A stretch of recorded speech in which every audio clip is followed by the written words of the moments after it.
On today's show, KB is back, and we are visiting Derry, Maine, as Jay Free gives a non-spoiler review of It Chapter 2.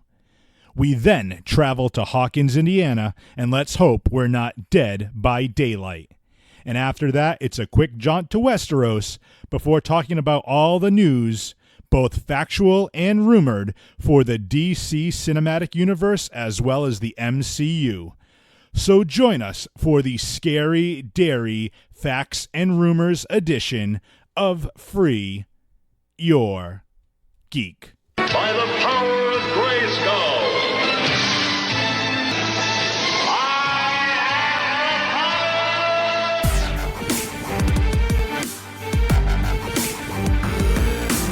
You have failed this city. Torpitize!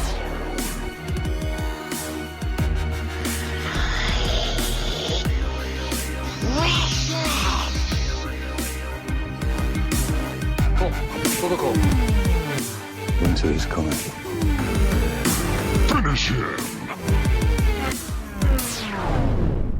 Fatality. But tell me, how is it being back in Derry? Strange. Strange? Oh, my. I had some cookies in the oven before you came. Stay right there. I shouldn't impose. I'm gonna. No, I insist. Your photos are lovely, Miss Kirsch. Are these your family? My father came to this country with $14 in his pocket. What did he do, Mrs. Kirsch? My father joined the circus.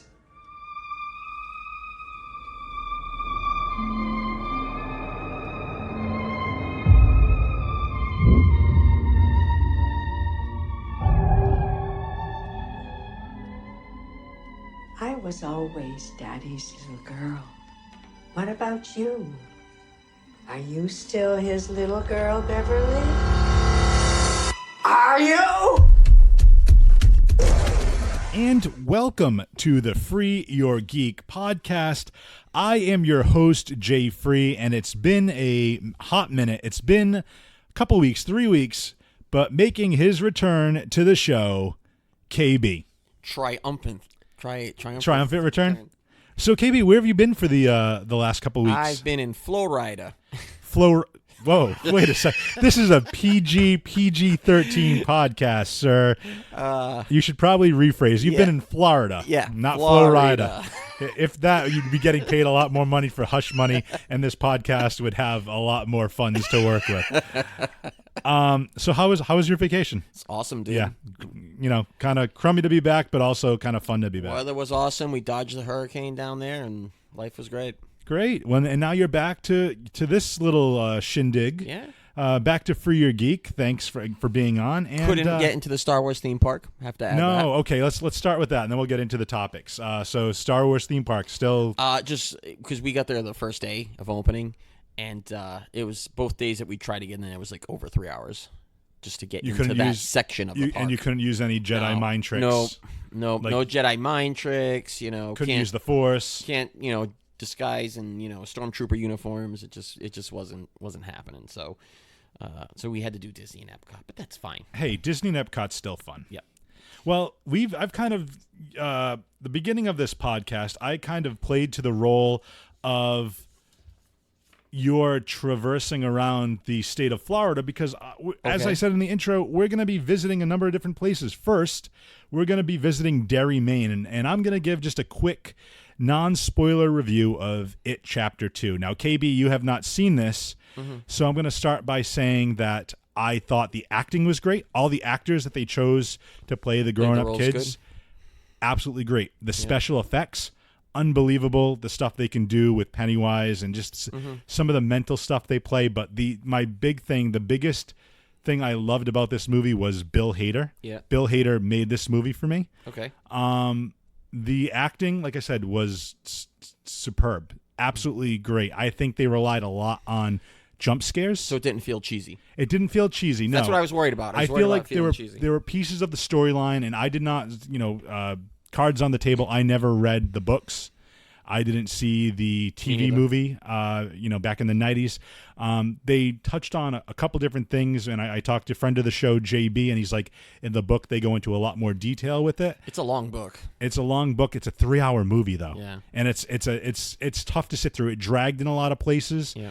I was kind of nodding off, believe it or not, in a horror movie. I was nodding off at the theater a little bit at certain pieces or just getting bored. However, like I said, the acting's great. The special effects are great. I feel like some of the storyline is rushed, and KB, after you see it, let me know, because quick shout out to Screen Rant. They have the pitch meeting videos, and they did a pitch meeting for It Chapter 2, and it had me legit LOLing on the floor, or rolling on the floor laughing, whatever the acronym is for that. But no, I thought it was good. Again, like the you could tell that they put a lot of money into it, and all the characters are great. All the actors feel like those kids grown up, which is really, really cool, except for Ben, but you'll see about that. All in all, though, like I feel like that the scares were a little bit more predictable this time as opposed to the previous one. So if you've seen the first movie, Chapter 1, and for those that haven't seen it, spoiler warning, but there's a scene I believe they're in the garage and they're watching the slideshow, and it keeps cutting the slides. That scene was awesome. I loved it, and that was probably my favorite scene in the movie. I feel like there wasn't anything like that really grabbed stuck out, you. like that one horror scene that makes you remember the movie. Have you seen the trailers? Yeah. So there's a scene with James McAvoy in the Hall of Mirrors. I think that was actually a pretty good scene. I don't know if it's on par with what we saw in Chapter 1, but again, I think the storyline suffered a little bit because I think they were trying to rush so much in 3 hours, though? But that's what I'm saying. They could have probably made 2 3-hour movies if they want to do the whole story. They probably could have did a trilogy. Yeah, and we'll talk a little offline because I don't want to spoil it. But I just wanted to give. But I'd give it a solid 7 out of 10. I think it's worth seeing. Yeah, it's definitely worth seeing. It's a nice. I know they talked about there's an idea for a third movie, but it's getting to that point with Hollywood, man. Like you finish the story, let it rest. Yeah. Don't try to cash in on a trilogy. Right. Or if you're going to bring Pennywise back, have it a totally different story, not involving the main characters. Set in the past or the future. Yeah, absolutely. Or to see a whole different perspective of it. Absolutely. It'd be amazing. Absolutely. So KB, I definitely recommend checking it out. I think the past would be better though. Yeah, it's going to be the past. I can't spoil too much, but it's going to be the past if they do a third one. A third movie. But let's leave Derry, Maine and go into Hawkins, Indiana. KB, you're more of a gamer than I do, than I am rather, but apparently the Demogorgon from Stranger Things is going to be a villain in the game Dead by Daylight. So are you familiar with this game at all? Because I am not. So can you give us a synopsis to the listeners? Dead by Daylight is basically, there's no single player. It's an online multiplayer game where basically you are a group of people, survivors. I think it's 4 or 5. I'm pretty sure it's 4. And one person is the killer. And you have to run from the killer and distract them, and you have to try to get out of there alive. So that's why it's Dead by Daylight. They do the first one you can probably get really cheap or even free, because they started making money off the DLCs and stuff, and they've had some good DLCs like Leatherface and things like that. I think Leatherface is one of them. They've had a few good DLCs of known horror icons. So the Demogorgon is not surprising to me. I think it'd be great for the game. And I just hope that the one thing I was never crazy about with the game, and I only played it a little bit, was the graphics aren't really super great. So if they do a second one and they do a Demogorgon, I just hope that they do it justice basically with the graphics and stuff. Well, this information comes via Superhero Hype. All the links will be included in the show notes. But the article reads, Behavior Interactive's Dead by Daylight is about to get a little bit stranger, as in Stranger Things. Is this Dead by Daylight 2 or is this... That's a great question. This is exactly from the article. So it's the original Dead by Daylight. I thought you were talking about a second game. So this is DLC for the original game. Okay. Yes, the publisher of the hit multiplayer game announced a release date for the expansion, which will introduce the Demogorgon as a killer. It will debut on September 17th for Xbox One, PlayStation 4, and PC. The game will also debut on Nintendo Switch starting September 24th. Knew about that. But there's no word if it'll have the Stranger Things expansion yet. So we're actually recording this on Tuesday, September 17th. Yep. So as of this podcast dropping, that will be available for play. On Xbox One. On Xbox Which I One, did not check down. PlayStation 4, and PC. Okay, so those 3. Yeah, I mean, so if it, again, with it being the original game, my concern would be just kind of the graphics. I'm not a big fan of the graphics. Other than that, it's a fun game to play, but it takes a long time to load a lot of times, multiplayer only. So it's worth playing, but it's not for everybody. Quick aside, I've been playing, I downloaded this free-to-play game. It's been around forever called Neverwinter on the PS4, and I've been obsessed with it. Yep, I played it on Xbox One, I think. Yeah, so guest of the show, the last episode 79, Saul, he actually introduced it to me, and I've been like obsessed with it. You know how you know me with my character creation. Yeah. So I've created probably 14 different characters already in the game. So all those DC Universe Online characters are in cryo. I still have them. in cryo sleep. No, I still have them. I'm still paying for the game just to keep those characters in case I ever decide to get back to it. By the time you get back to it, they'll close the game down. We gotta hook you back in, KB. I don't have time, man. I wish I did. Well, let's take the time to leave Hawkins, Indiana. Okay. Let's head on over to the land of Westeros. This is via the Hollywood Reporter. Game of Thrones has a second prequel announced. What was the first one? The first one is going to be actually I'll read it to you because I think we have that. But let's read the article first. It says sources confirmed to the Hollywood Reporter that HBO is near deal for a pilot to order a prequel set 300 years before the events of the flagship series that tracks the beginning and the end of House Targaryen. Ryan Condal from Colony and Game of Thrones author George R.R. Martin will pen the script for the drama, which is based on Martin's book Fire and Blood, which in and of itself is a companion to the Song of Ice and Fire. It begins with Aegon the Conqueror, the creator of the Iron Throne, and recounts generations of the family that featured Daenerys, Viserys, and Jon Snow. The Targaryen prequel is not the one of the.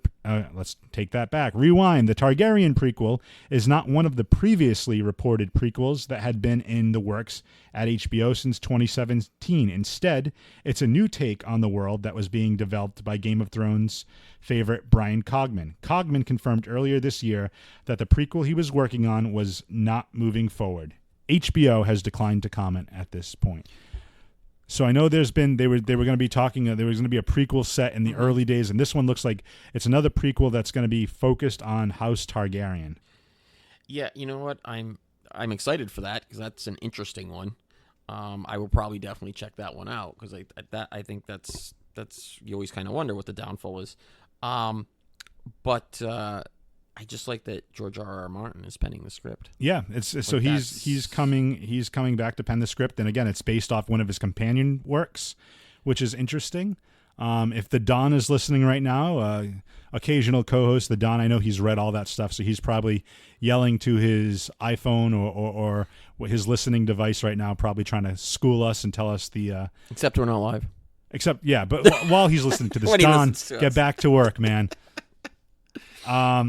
Yeah, so I just thought that was a cool concept. I don't know what's going to happen with that, but So somebody today. Yeah, go for it. Not to break topic too much. Fine. It's still Game of Thrones. So somebody today told me that one of the reasons why the last season of Game of Thrones kind of fell apart was that the lead scriptwriter was writing Chernobyl. So the person that wrote most of it was taken off in writing Chernobyl. That's very interesting. I did not know that. Yeah. I'll have to get more information, do some digging on that. But that was an interesting. So again, it's like you have this one person that's kind of like the main person sewing this world, like all these different pieces of this world together, and to have them leave. I think it was the last 2 seasons he was off. Interesting. Yep. I wonder if that could be a very good reason why. I mean, but ultimately it comes down to the showrunners though too. Come on, we need to. Oh, they just threw in the towel by the end. Come on. Leaving the cups and scenes and just the way it was all written Yep. Oh well. Speaking of written, why don't we leave the swords and dragons behind and let's move on to guns. Okay. Let's talk about some DC cinematic universe. James Gunn, and this is via Superhero Hype. Following months of scattershot casting announcements and rumors, James Gunn has formally unveiled who he'll be directing in the Suicide Squad. Gunn took to Twitter and share a list of 24 cast members. Okay. Along with what looks like our first glimpse at the film's logo, and there was like a hashtag "Don't Get Comfortable," I believe it was. So let's go through some of the cast, and I'm going to butcher half these names. Jai Courtney, Joel Kinnaman, and Viola Davis are going to be returning from David Ayer's original Suicide Squad in 2016. However, Gunn's tweet finally confirmed that Margot Robbie will indeed be reprising her role as Harley Quinn in the upcoming sequel/reboot. It remains to be seen what kind of role she'll play in the film, as it's going to be after her character's emancipation in next year's Birds of Prey. So this is going to be post Birds of Prey Harley Quinn, we think. Mm-hmm. And it's going to be a total reboot or a reimagining. I don't know what they're going to do with it. But let me try to read some of these other names. David Dastmalchian, Daniela Melchior, and Steve Agee previously joined the film as Polka Dot Man, Ratcatcher, and King Shark, respectively. We also once again see Idris Elba, John Cena, Peter Capaldi, Pete Davidson, Falula Borg, Nathan Fillion, and Taika Waititi. Unfortunately, Gunn didn't provide any new info about which characters these actors are playing. Pete Davidson, Nathan Fillion. Really? Not a fan of it. You're not a fan of Nathan Fillion? No, not any. I think you need to check in your geek card right now, bro. Nope. I wonder if John Cena is going to be playing an invisible character. John Cena, I'm not. Because you as an actor, you can't see him. Not yet. There's going to be a handful of new names as well. Gunn has recruited his big brother Sean Gunn for a role. Other new additions include Joaquin Cosio, Mei Ling Ning, Juan Diego Bato, Alice Braga, Tanashi Kajizi, Julio Ruiz, and Gunn's girlfriend Jennifer Holland. Michael Rooker was also previously rumored to be portraying King Shark, but now it's unclear whom he will be playing in the movie. That's interesting. So imagine we're gonna have Yondu and Kraglin back in the same movie. Imagine if they just play the characters from Guardians. I don't think they could, obviously. But the Suicide Squad is arriving on theaters on August 6th, 2021. Ugh. What was that sigh for? Come on, Gunn Brothers, just finish this up and move on to Guardians. Well, Seriously. I know you want Guardians, but I mean, like, let's put it this way. I'm just so done with the DC universe for movies. I'm just kind of done with them. Yeah, but that's I think that's kind of my point as a film geek, as a nerd with your geek card. Like, we know that the Nolan Batmans did pretty well.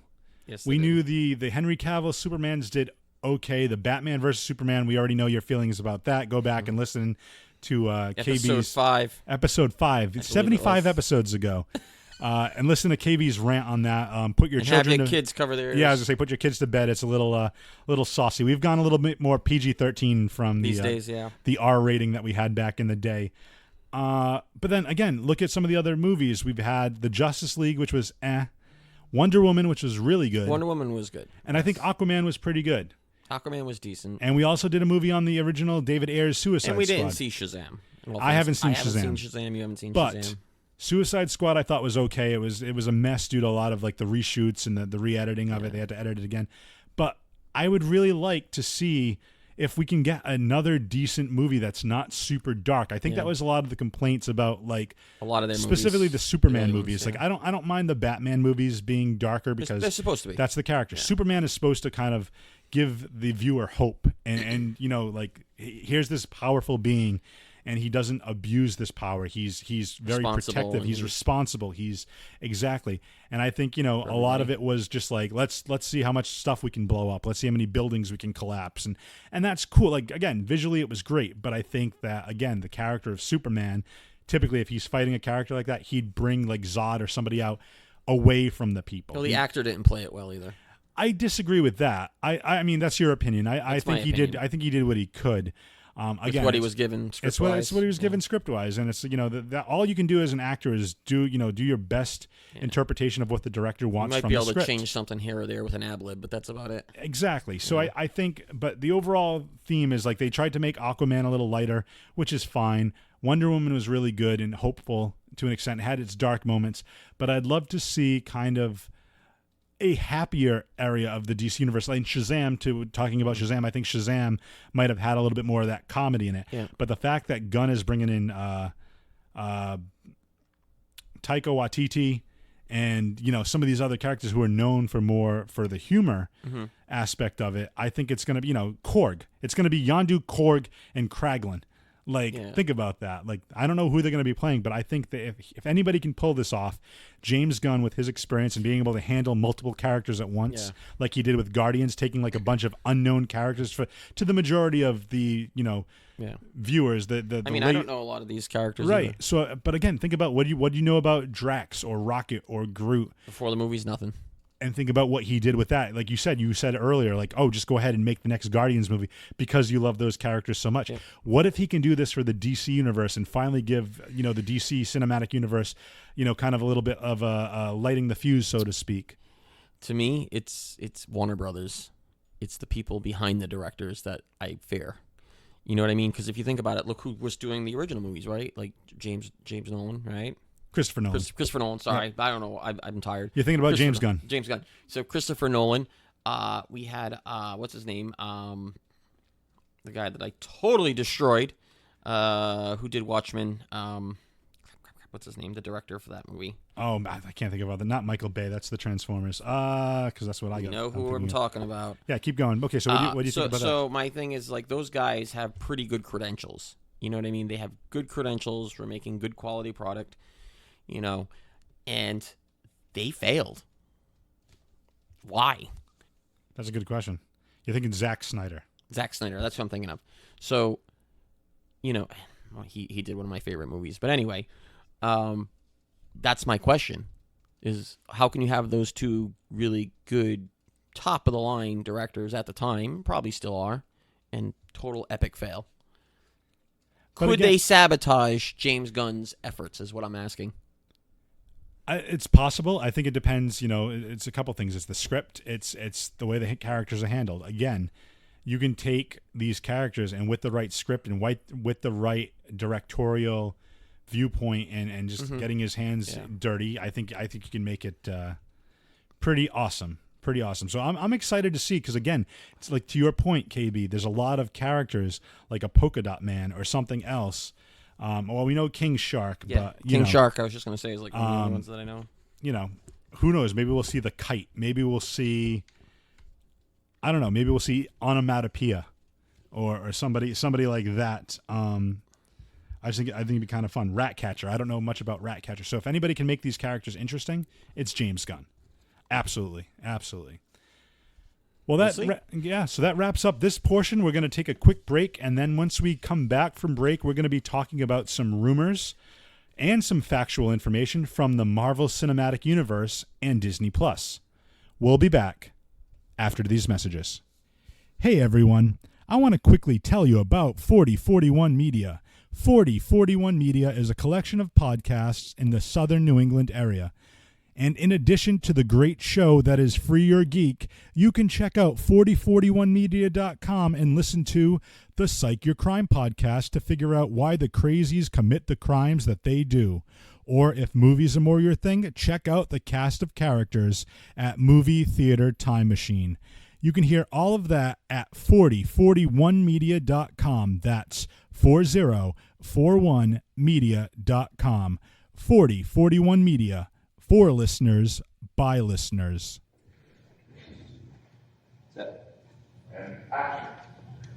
As if gamma accidents, radioactive bug bites, and assorted mutants weren't enough, I have to deal with a spoiled brat who doesn't play well with others and wants to keep all his toys to himself. Who the hell are you? Nick Fury, director of S.H.I.E.L.D. I'm here to talk to you about the Avenger Initiative. Well, what are we avenging? Whatever the hell we want.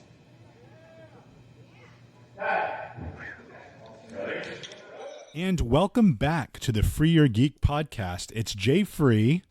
And KB. And welcome back, KB. And we're back from our first break with the triumphant, as he mentioned earlier, return of KB.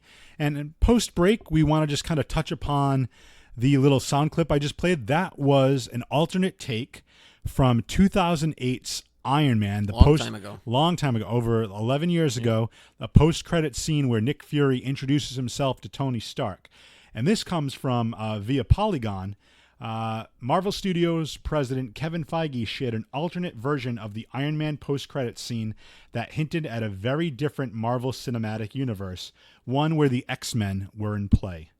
And as you heard, the post-credit scene from the original Iron Man is already iconic, but back in 2008 or 2008, a first glimpse of what would be the MCU. As a recap, Tony Stark returns home to find Nick Fury waiting for him, and that's the scene that they might have gone with as opposed to the one they went with. Had they had the rights at the time.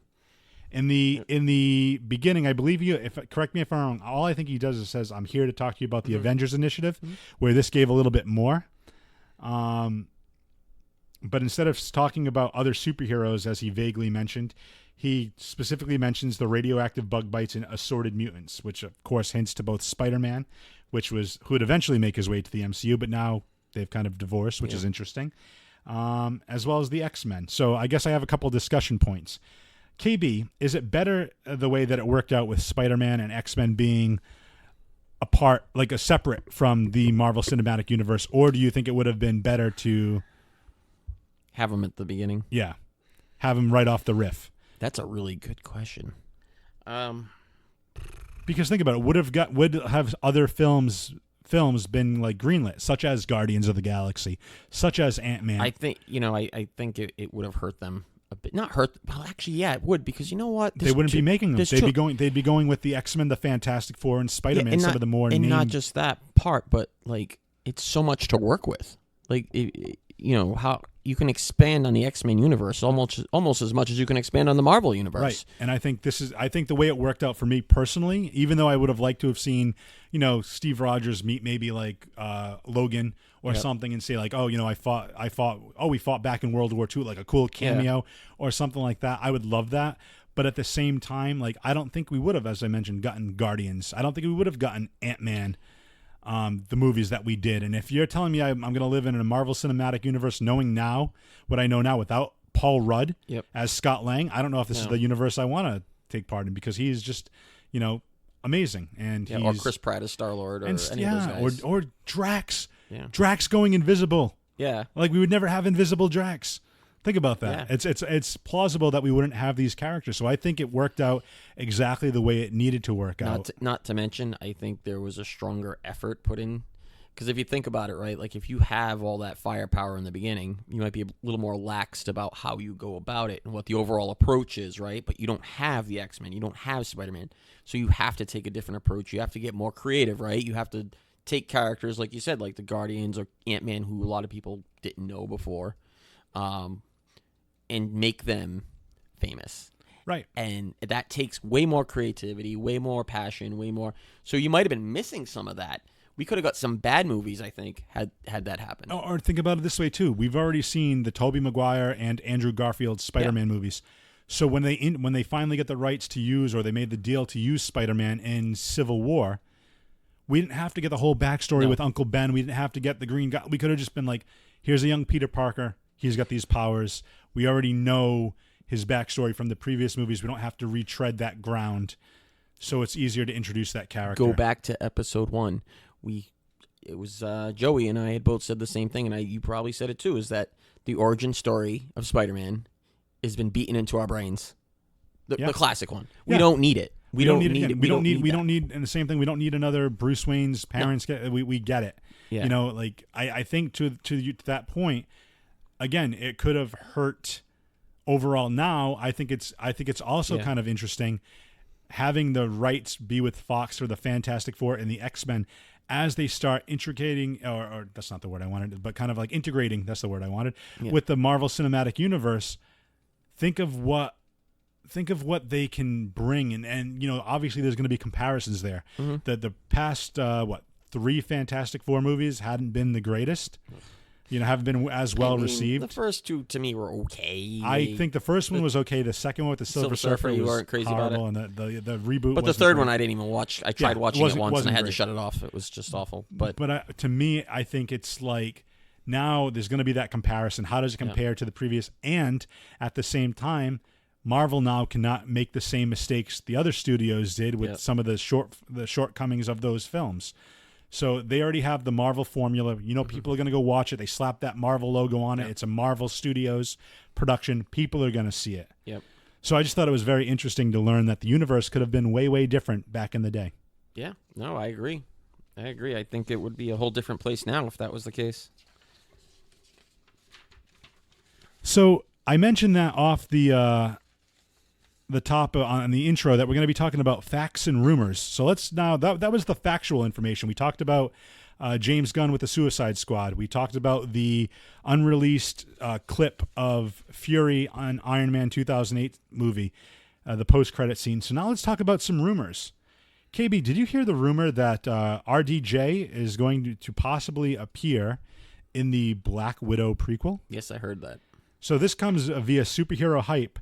Buried in the recap of this year's Saturn Awards, Deadline has given life to a new rumor reporting that Robert Downey Jr. will be reprising his Tony Stark role in Marvel's Black Widow prequel. The possible casting reveal followed an Avengers Endgame winning 6 awards at the event this past weekend.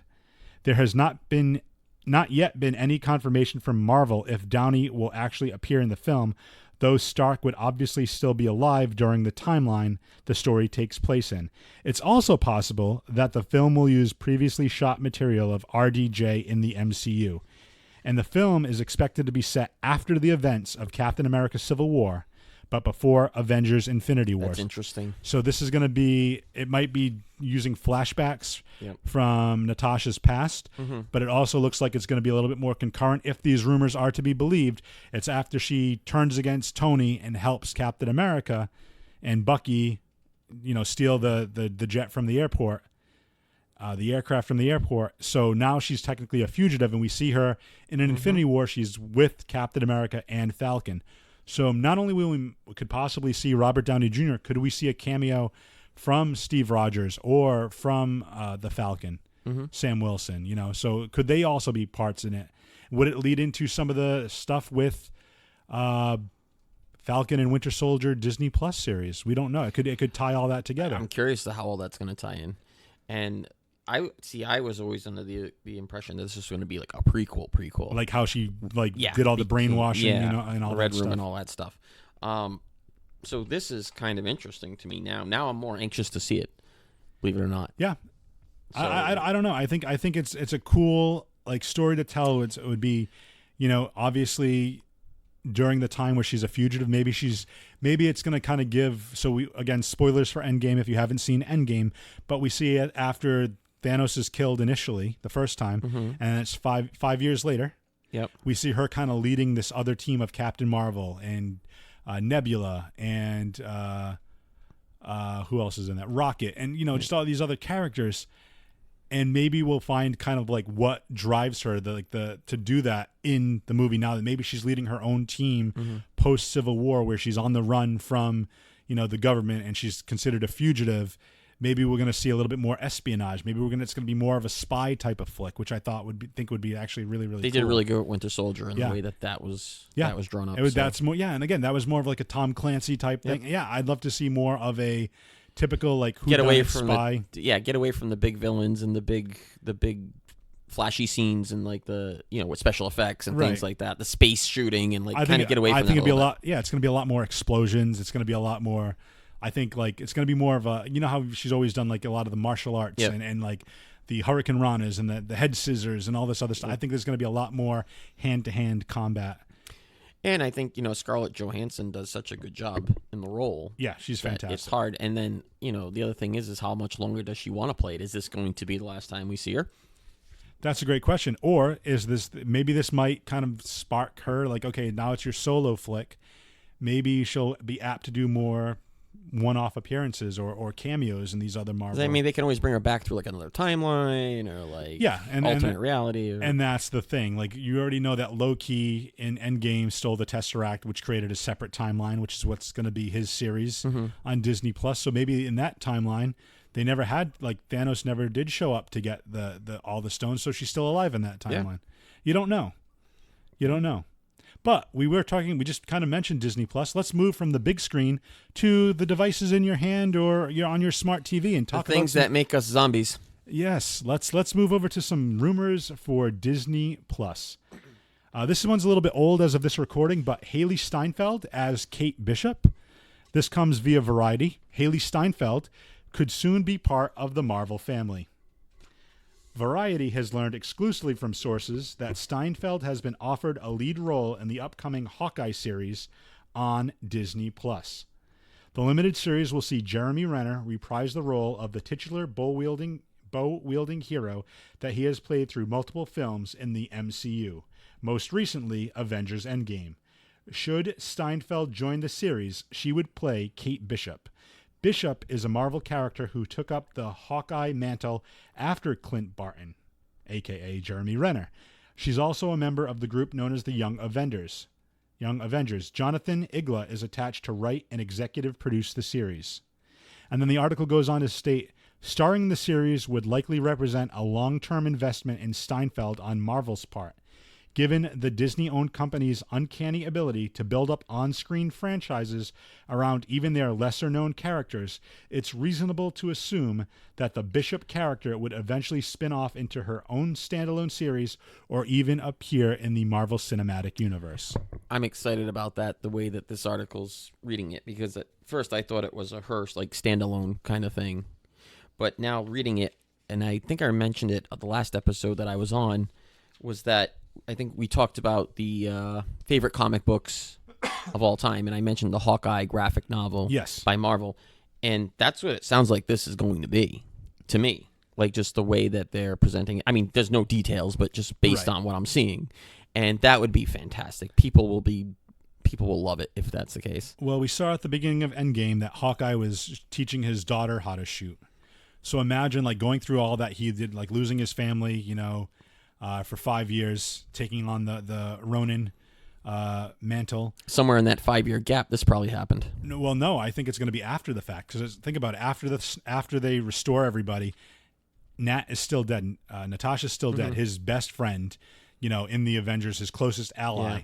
You know, maybe he gets to the point where he's like, I need to train somebody else. Maybe he takes up, again, going back to what I said with her being the leader of this other team and taking on that role. Maybe he's trying to honor her memory and he's trying to, like, help another hero, somebody else. Yep. Maybe they'll introduce the entire cast of Young Avengers in the end of that or something. And you don't know, and then it could lead into its own series. Well, because it's kind of interesting you say that, because the end of the Hawkeye book ended up kind of leading into West Coast Avengers.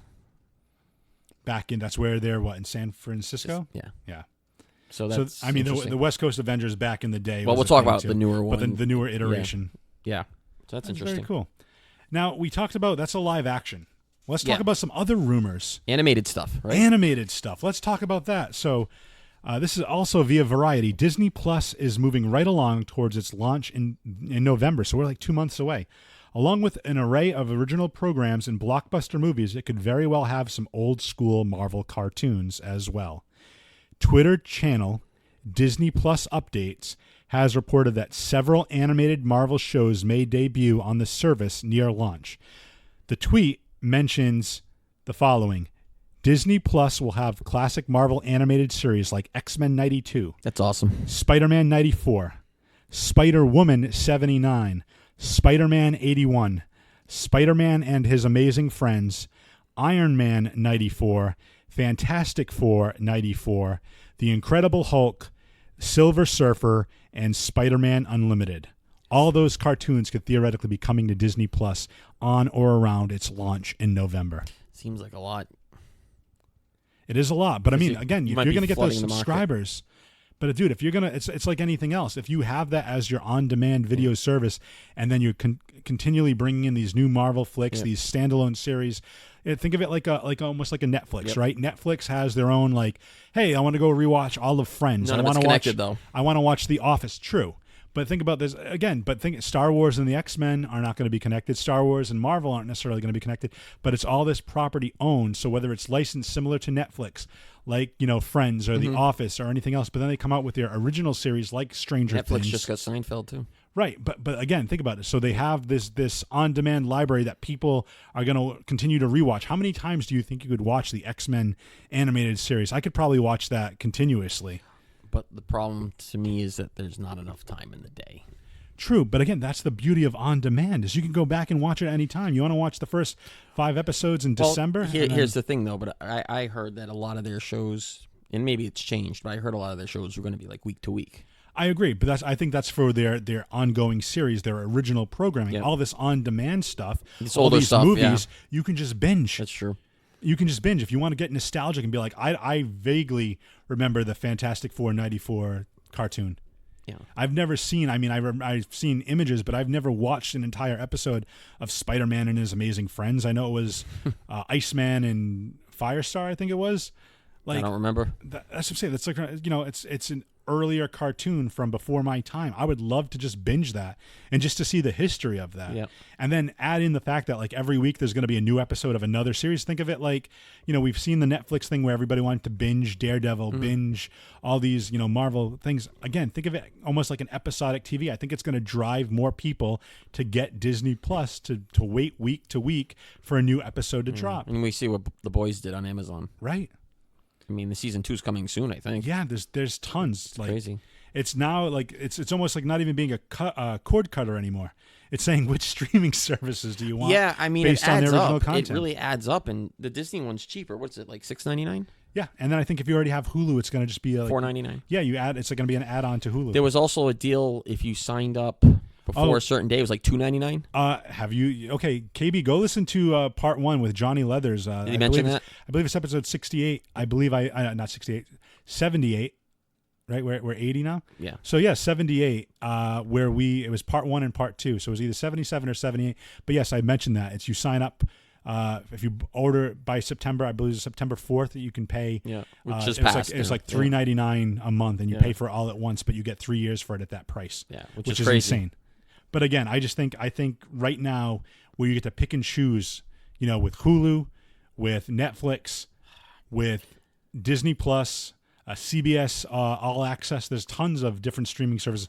Warner Brothers, doing their own soon. DC Universe is out there, and I think we mentioned DC Universe is rolling. You're also under. forgetting Amazon Prime and YouTube. Yep, absolutely, Amazon Prime. But I think from a comic book or a nerd level point of view, comic book characters, I believe DC Universe might be getting rolled up under the Warner Brothers streaming service. It would make sense. So I'm wondering how that's all going to work out. So it's, to your point though, there's at least going to be like 5 or 6 like different specific streaming services, but 5 or 6 at say $10 a month is still cheaper than a cable bill. Comes out about the same.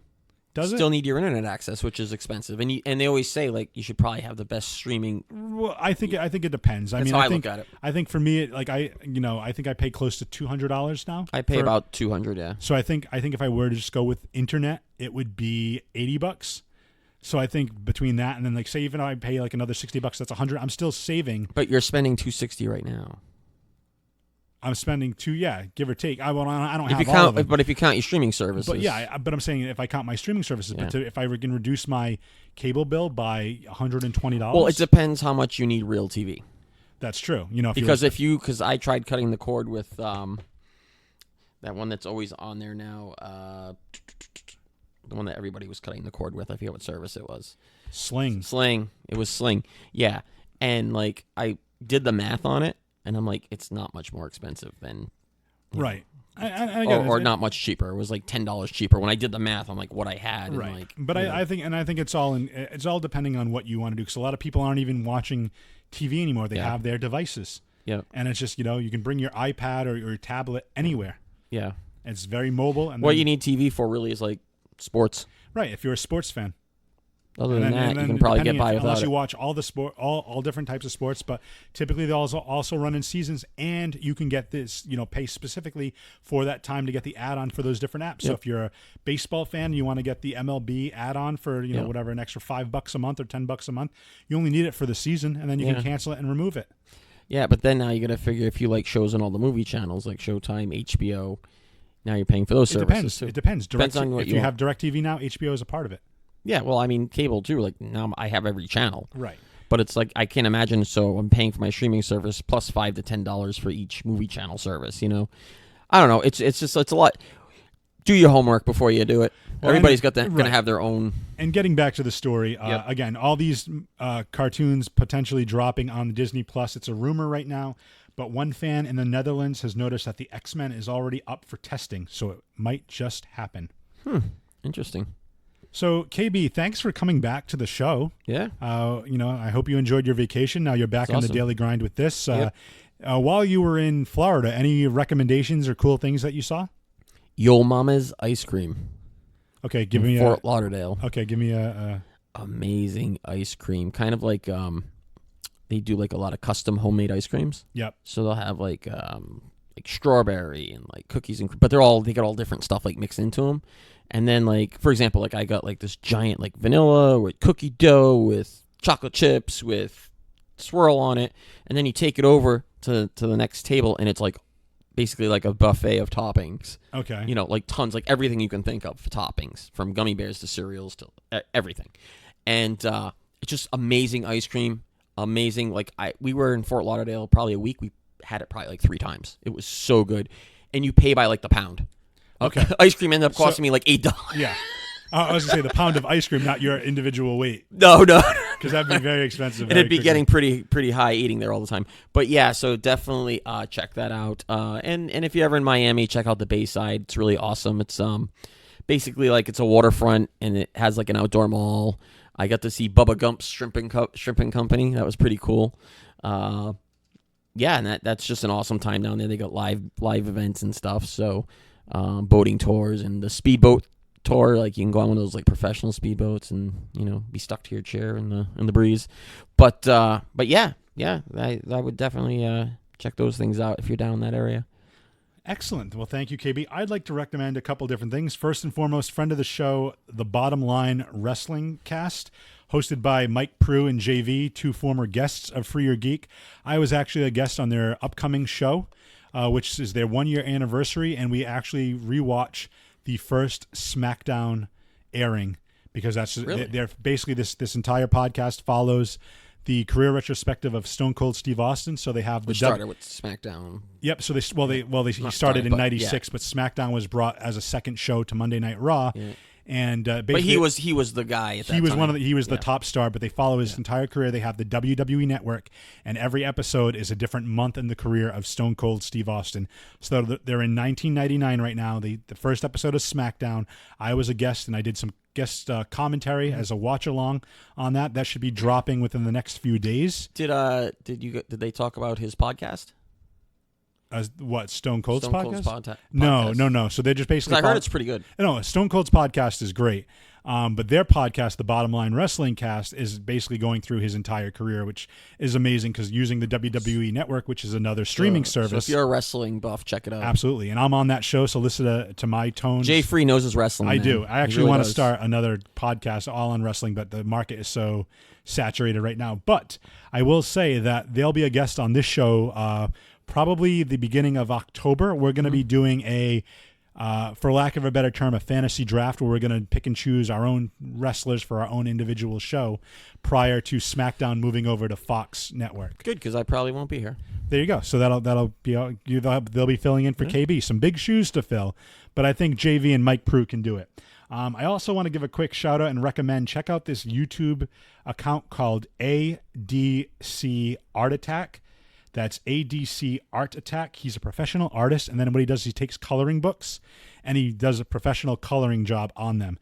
So the specific one I want to have you take a look at is it's number 6. He does a Captain America, so it's a children's Captain America coloring book, and he takes his markers and he makes it look like a piece of art, like a painting, and it's so good. Like all the little details that he puts in. He takes a white colored pencil and he starts doing the stitching on Captain America's so he's uniform. not just coloring, he's also drawing adding to it. into it. He's taking the drawing that somebody did for a kid's book and making it look cool. It's so really cool. cool. I'll show you real quick when we get offline, but definitely check that out. Also check out our friends at 4041 Media, 4041media.com, 4041media.com. Check out the Psych Your Crime podcast. check out Movie Theater Time Machine, and check us out. We're on Twitter. We're on Instagram. Free or Geek on both of those. The website keeps going up and down. I'm constantly complaining to our provider there, our host provider, but check out jfreethegeek.com. They should give you some credit there. Yeah, buddy. I'd love to. But KB, you have anything else to add? No, man. It's Well, then, good to be back. And yeah, man. Well, guess what? Everybody else tried to do it last time. Don tried to do it. Johnny Leathers tried to do it. I did it last week. Nobody can do it as good as you. KB, hit him with a catchphrase. get your geek on. Bye, everybody.